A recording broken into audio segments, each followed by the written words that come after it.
ओम शांति। चित्र प्रदर्शनी की फटी किताब मुझे ज्ञान में ले आई।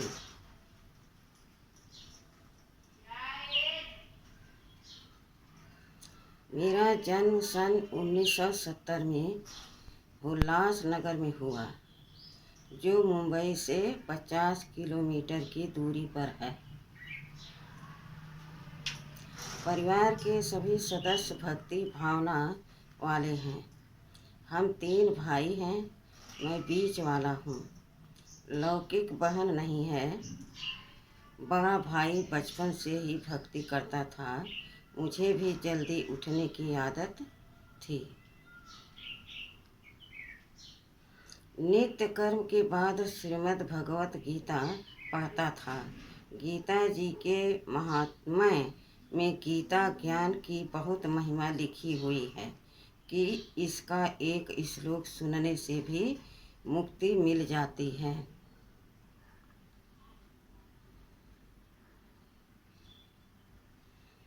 तो मैं सोचता था कि वह गीता कौन सी है। मेरी स्कूली पढ़ाई सिंधी भाषा में हुई। इसके अलावा हिंदी, मराठी और इंग्लिश भाषा भी पढ़ाई जाती थी। मुझे हमेशा कुछ नया जानने की, सीखने की इच्छा रहती थी। खेलने का ज़्यादा शौक नहीं था। शिवरात्रि पर उपवास तथा जागरण करने की प्रेरणा है। एक बार एक मित्र ने बताया कि मेरे मामा जी शिव की बहुत भक्ति करते हैं, रोज मंदिर जाते हैं, हर सोमवार उपवास रखते हैं, शिवरात्रि पर जागरण करते हैं। उन्हें साक्षात शिव के दर्शन होते हैं। यह सुनकर मुझे भी प्रेरणा आई कि मैं भी शिवरात्रि पर उपवास तथा जागरण करूं। सन 1995 की शिवरात्रि पर साइकिल किराए पर लेकर दोस्तों के साथ लगभग 5 किलोमीटर की दूरी पर अमरनाथ शिव के मंदिर में गए, और 1000 साल पुराना है, जहाँ शिवरात्रि पर बहुत बड़ा मेला लगता है। लंबी लाइन में 4 घंटे खड़े रहने के बाद जब दर्शन करने का समय आया तो पुजारी ने मेरे द्वारा अर्पित नारियल लेकर प्रसाद देकर जल्दी आगे कर दिया। मैं सोचने लगा कि शिव भगवान के दर्शन तो हुए नहीं।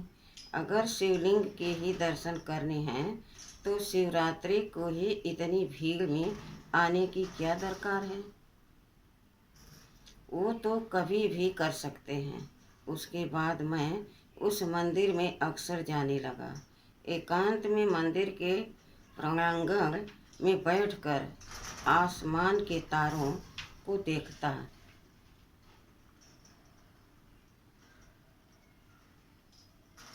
अपने आप से बातें करता कि यह मंदिर किसने बनवाया, कब से भक्ति करते आए हैं, सृष्टि क्या है, कैसे चलती है, हम कहाँ से आए हैं, कहाँ जाना है, आदि आदि। भाई ने कराया ज्ञान का कोर्स। सन 1994 में एक दिन बड़े भाई ने देखा कि पड़ोस की दुकान वाला ब्रह्मा कुमारी की एक पुस्तक प्रदर्शनी अंक, जिसमें श्री लक्ष्मी, श्री नारायण आदि के चित्र हैं, फाड़ कर पुड़िया बना रहा है। भक्ति भाव वाले भाई को देवताओं के फोटो का निरादर हो, यह अच्छा नहीं लगा। उसने दुकान वाले से वह फटी हुई किताब लेकर उसको दूसरी किताब दे दी, और वह फटी हुई प्रदर्शनी की किताब मुझे दे दी। उसमें 5-6 चित्र थे, जैसे कल्प वृक्ष, सीढ़ी, श्री लक्ष्मी, श्री नारायण, श्री कृष्ण, गीता का भगवान कौन है, तथा लास्ट में कुंभकर्ण और ब्रह्मा कुमारी वाला चित्र भी था। ये चित्र मुझे बहुत अच्छे लगे। उन चित्रों की एक एल्बम बनाई। फिर और भी देवी देवताओं के फोटो जमा करता गया। सन 1995 में उसी शिव मंदिर के पास ब्रह्मा कुमारी की प्रदर्शनी लगी। उसको भाई ने देखा। फिर राजयोग शिविर अटेंड किया और नियमित सेवा केंद्र पर जाना भी शुरू कर दिया। भाई ब्रह्मा कुमारी की बहुत सारी किताबें खरीद कर लाया। जब मैंने वे किताबें घर में देखी तो मुझे बहुत आकर्षण हुआ। मैं भाई से उनके बारे में जानना चाहता था। फिर भी भाई ने मुझे घर में ही ज्ञान का कोर्स कराया। ज्ञान की बातें सुनते ही मुझे तुरंत उन पर निश्चय हो गया। भाई ने पहले दिन आत्मा का परिचय दिया और कहा कि आज पूरा दिन यह अभ्यास करो कि मैं आत्मा हूँ और बाकी सब में भी आत्मा है। पूरा दिन मैंने अभ्यास किया। दूसरे दिन भाई ने परमात्मा का परिचय दिया। फिर 3 लोकों का ज्ञान दिया। मुझे यह सब सुनकर बड़ा आश्चर्य लगा कि परमात्मा अब कलयुग के अंत में इस सृष्टि पर आ चुके हैं और अभी तक दुनिया के लोगों को मालूम ही नहीं। कोर्स पूरा होने के बाद मैं जगदीश भाई की लिखी किताबें पढ़नी शुरू कर दी। ब्रह्मा बाबा के जीवन कहानी के दोनों भाग पढ़ लिए। मुरलियाँ भी पढ़ने लगा। शिव बाबा के गीत सुन बाबा को याद भी करता रहता था। जीवन में परिवर्तन।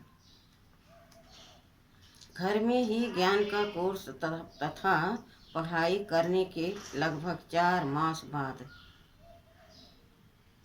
पहली बार अमरनाथ सेवा केंद्र पर गया।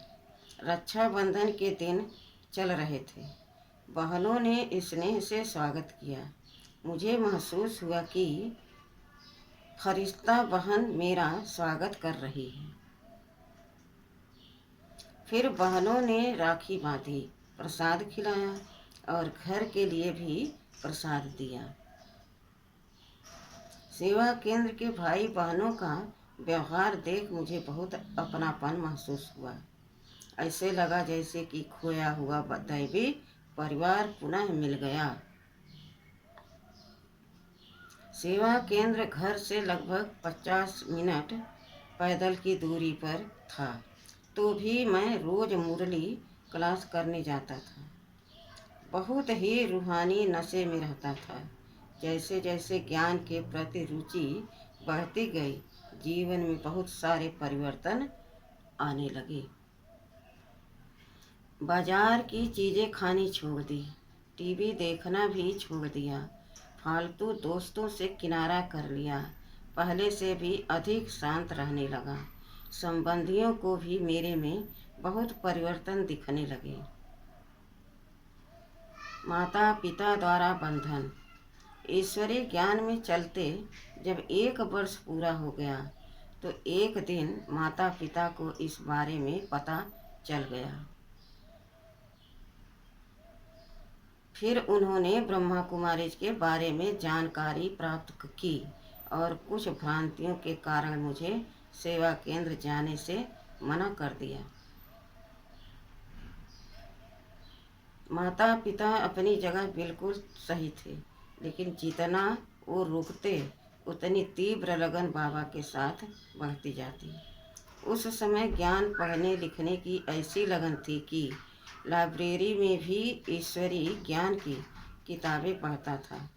खाली समय में बगीचे में जाकर या कहीं मंदिर में जाकर मुरली पढ़ता, ज्ञानामृत पढ़ता तथा छोटी छोटी अन्य किताबें क्लासेस पढ़ता रहता था।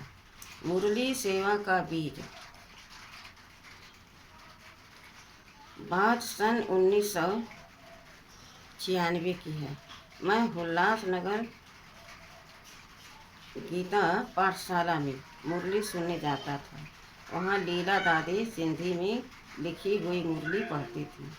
एक दिन मुरली में डायरेक्शन आया कि मधुबन में सिंधी मुरली लिखने की सेवा के लिए सेवाधारी की आवश्यकता है।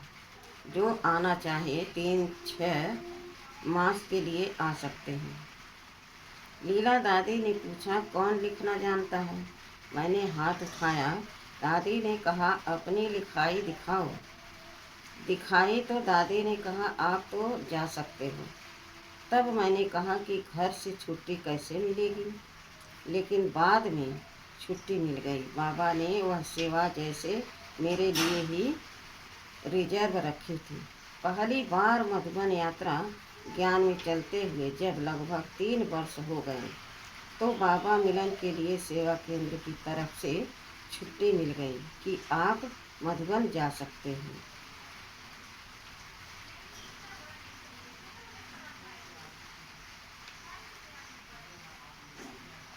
लौकिक पिताजी ने मना कर दिया। फिर अगले वर्ष अर्थात 1999 में पिताजी से छुट्टी मांगी तो फिर मना कर दिया और कहा कि जाना ही है तो फिर हमारे घर में लौट कर नहीं आना। मेरी लगन तो पूरी बढ़ गई थी। आखिर 31 से मैं चुपचाप मधुबन के लिए रवाना हो गया। मधुबन में आकर मुझे बहुत अच्छे अनुभव हुए। ऐसे लगा जैसे मैं अपने घर में आ गया। इतना बड़ा दैवी परिवार देख बहुत खुशी हुई।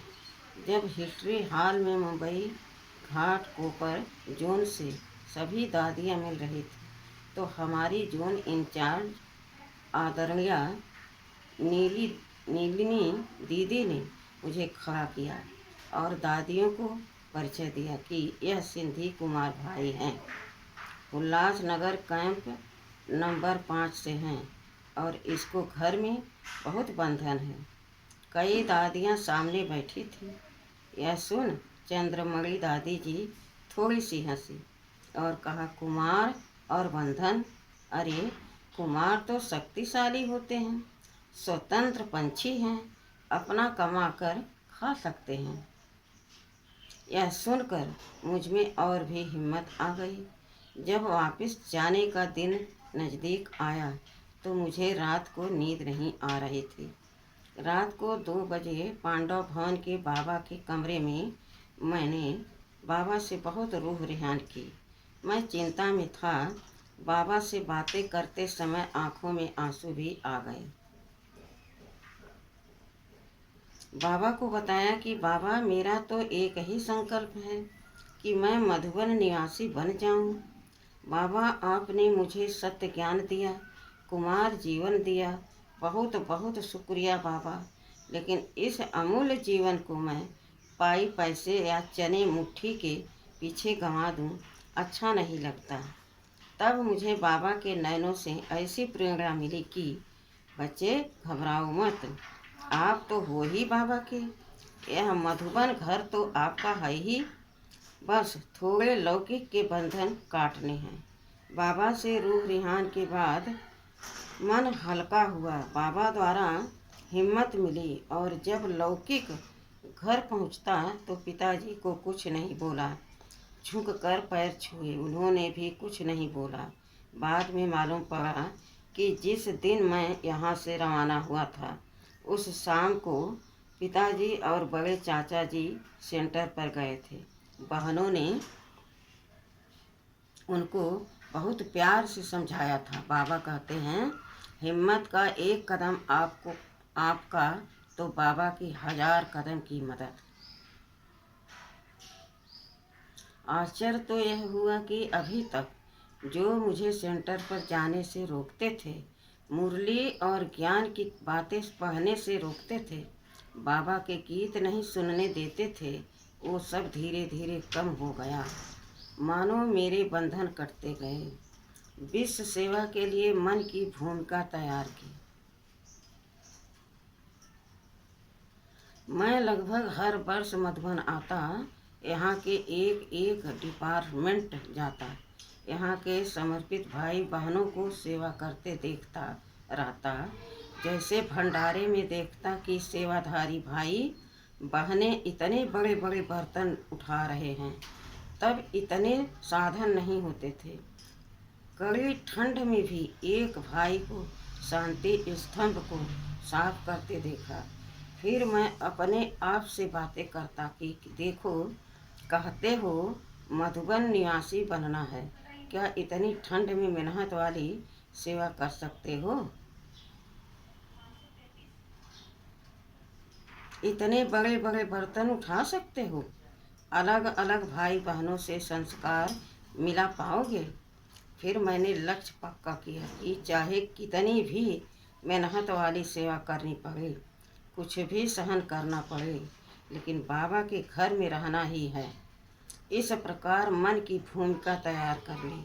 सन 1997 में जब लौकिक जिम्मेवारियां थोड़ी कम हुई तो शांति वन में आकर पहले 1.5 साल तक ट्रांसलेशन टेलीफोन विभाग में सेवा की। 2 मास पांडव भवन मधुबन में भी सेवा की। शांति वन के निर्माण कार्य जारी था, इसलिए वायरिंग आदि का कार्य चलता रहता था। उसके बाद दादियों की ही आज्ञा से मुझे सिंधी मुरली विभाग की सेवा मिली। सन 1999 से सिंधी मुरली की सेवा संभाल रहा हूँ। मधुबन निवासी बनने के पहले मैं बाबा से बातें करता था कि बाबा, ज़्यादा सेवा से मैं डरता नहीं, लेकिन मेरा ज्ञान युग कम न हो। बाबा ने ड्रामा अनुसार मुझे शुरू से ही ऐसी ही सेवाएं दी जिनमें ज्ञान योग मिस नहीं हुआ। बाबा ने मेरी कला व गुणों को और बढ़ाया। दादी प्रकाश मणि के साथ की स्मृतियाँ।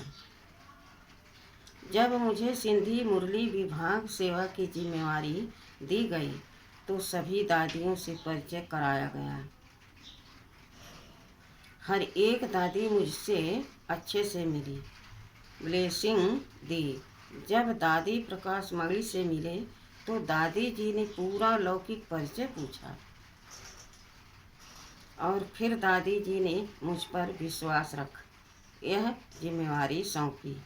यहाँ आने से पहले कभी न कंप्यूटर चलाया था, न ही टाइपिंग की थी, लेकिन बाबा को सेवाएं करानी होती है तो सब सिखा देता है। सभी दादियों का मुरली से बहुत प्यार है। जब भी दादियों के पास जाता तो देखता कि दादियों के पास में ही मुरली रखी होती। दादियाँ मुरली को कई कई बार पढ़ती रहती। भले हमने साकार ब्रह्मा बाबा को नहीं देखा, लेकिन दादियों की इतनी लौकिक पालना ली कि हमें लगता है कि जैसे बाप दादा स्वयं ही हमारी पालना कर रहे हैं। एक बार दादी जी कॉटेज में मुरली देने गया तो दादी प्रकाश मणि जी ने सामने ही बैठे थे। दादी जी ने कहा, आप केवल मुरली देने ही आते हो, रोज दादी से गुड मॉर्निंग करने क्यों नहीं आते? दादी प्रकाश मणि बहुत एक्टिव रहते थे। रोज शांति वन किचन का चक्कर लगाते, उनसे पूछते आज क्या क्या बनाया है और दिन में क्या बनाना है। दादी जी निर्माण कार्य भी देखते थे तथा सब में उमंग भरते थे। दादी गुलजार में अव्यक्त बाप दादा की मौजूदगी का अनुभव। एक बार दादी गुलजार जी को मुरली देने गया। उस समय दादी जी आंगन में ही टहल रहे थे। मैंने वो मुरली का सेट वहीं पर दादी के हाथ में दे दिया। उस समय दादी जी ने मुझे पावरफुल दृष्टि दी। फिर ऐसे लगा मानो स्वयं बाप दादा ने मेरे प्रति वरदानी बोल उच्चारण कर रहे हैं।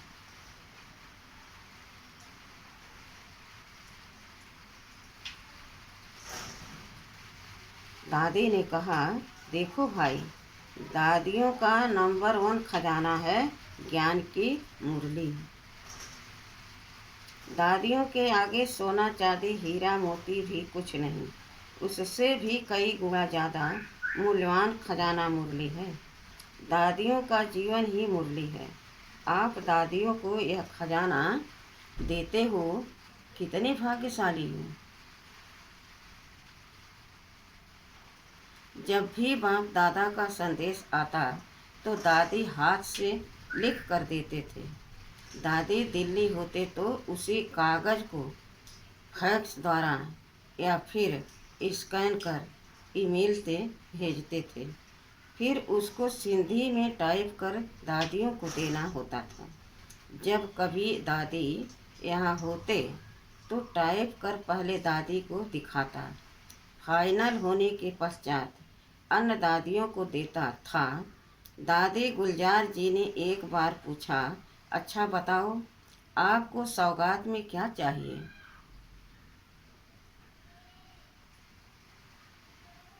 मैंने कहा, दादी जी आप कुछ भी दीजिए। उस समय दादी द्वारा एक ग्लोब के अंदर अलार्म घड़ी की सौगात मिली। दादी जानकी के साथ की स्मृतियाँ। सन 2007 के पहले जो ज़्यादातर दादी जानकी जी लंदन ही रहते थे, तो उनके लिए सिंधी मुरली पोस्ट द्वारा भी भेजा जाता था और फिर ईमेल द्वारा भी शुरू किया। सन 2007 के बाद दादी शांतिवन में रहने लगे तो बार बार दादी के पास कुछ न कुछ सेवा अर्थ जाना ही होता था। दादी मुझे अच्छे से पहचान गई। दादी जानकी जी हमेशा ज्ञान रत्नों में ही बिजी रहते। जो भी मैगजीन ईमेल आते दादी पढ़ती रहती। यह देख मन में आता, कमाल है, 104 साल की उम्र और अभी तक भी इतना पढ़ने का शौक। दादी जानकी जी को हिंदी में कोई भी मैटर अच्छा लगता तो तुरंत बुलवाते और कहते, इसको सिंधी में बना कर लाओ। ऐसे ही एक बार अव्यक्त बाप दादा ने 1996 से लेकर जो भी वरदानी महावाक्य दादी जानकी तथा दादी प्रकाशमणि के प्रति उच्चारण किए हैं, उनकी किताब सिंधी में बनवाई। वह दादी को देने गया। दादी बहुत खुश हुई। उसी दिन टोली देते समय मेरे हाथ की अंगुलियां देखी और पूछा, अंगूठी नहीं है? मैंने कहा, नहीं दादी। दादी ने तुरंत हंसा, बहन से सोने की अंगूठी मंगाई और मुझे पहनाई। कितना परम सौभाग्य है मेरा जो इतना समीप से दादियों से मिलता रहा और वरदान पाता रहा। प्रकृति में रहते भी कमल समान रहो।